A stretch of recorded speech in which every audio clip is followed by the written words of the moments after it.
Welcome to Mindfulness Lists. I lost my phone, and without my GPS, I'm having trouble navigating life. Luckily, I'm a genie, a big genius. If we're honest with ourselves, we know what we should and what we shouldn't do. There's that saying. We know what we shouldn't, and we do. We know what we should, and we don't. We need to reverse this equation in order to make progress in life. It takes strength, determination, discipline, a strong motivation or will, and believing in yourself to achieve or commit to these paths. It's as simple as putting your big girl cowboy boots on and riding that mofo till the wheels, or hoofs in this case, fall off. I like simple solutions. Some people might like a more complicated, ritualistic approach, perhaps one where you cast runes and then you wait for the blood moon. Write 3 names of your best friends and worst enemies and put them in a silk bag with your birth crystal and eat 2/5 of a meat lover's cheese-filled crust pizza? Nah. I think that method is cool and all, but I prefer simple solutions. Here are 3 of my favorite solutions, that is. Number 1, feeling. The best tool currently in my life for maintaining health and finding peace is the simple action of feeling. I think the reason why people have several substance abuse problems in this day and age is because they don't want to feel their feelings and the reality of their lives at this moment.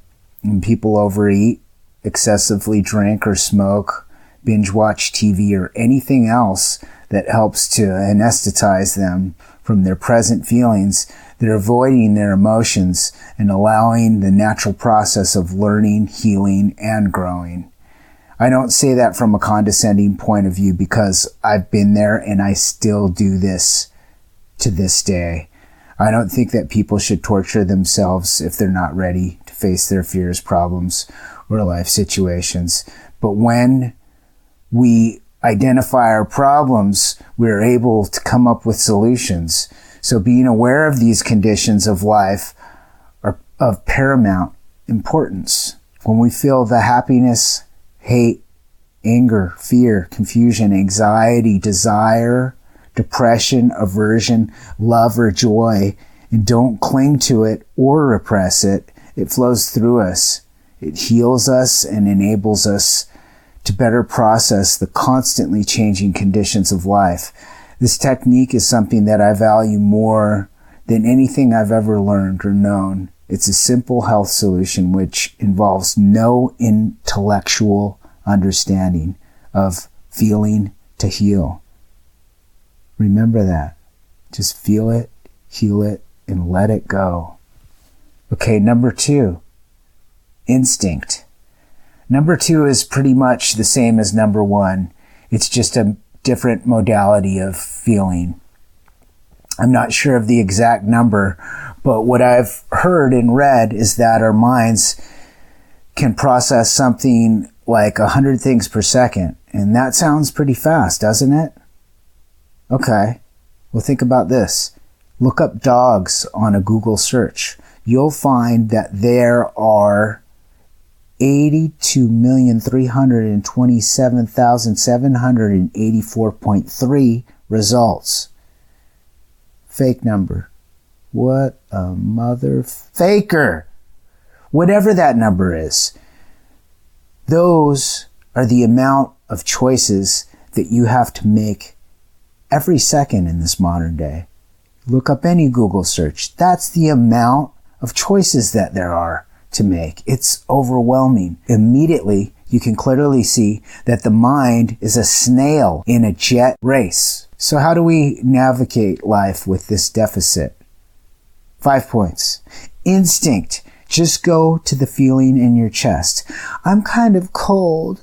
Should I start a bonfire in my bed? I'm not sure. The feeling in my chest tells me that it might not be a good idea, although I'm not a fireman, so I'm not absolutely sure, but the feeling, it doesn't feel that good. Follow your gut instinct. There's $100 bill on the ground. Should I pick it up? It could have germs all over it. I'm going to go with the feeling in my chest and pick it up. Be bold, adventurous, dare to fly. I don't know. Anyways, number 3, role modeling. Just remember, success leaves clues. I stole that from Tony Robbins. Or he stole it from me. He probably went into my mind telepathically and stole it. I should sue that guy. If you take the same actions as your mentors, you'll get similar results. Find somebody who has what you want and copy them. This will only work in certain situations though. Things that require special skills like musicianship, knitting, or being a professional hopscotch jumper require years of practice, blood, sweat, and tears, especially in the case of knitting. As a special free bonus gift, I would like to offer you one more solution. Don't live in the past, but recall the times when things seemed hopeless and they worked out. They always work out. Look at the bright side of things. There's always a bright side of things. If things don't work out and you die, and there's no afterlife, then you don't have to worry about your problems. So it's a win-win either way. All right, team, be strong. Eventually, time is an angel or devil, best friend or worst enemy.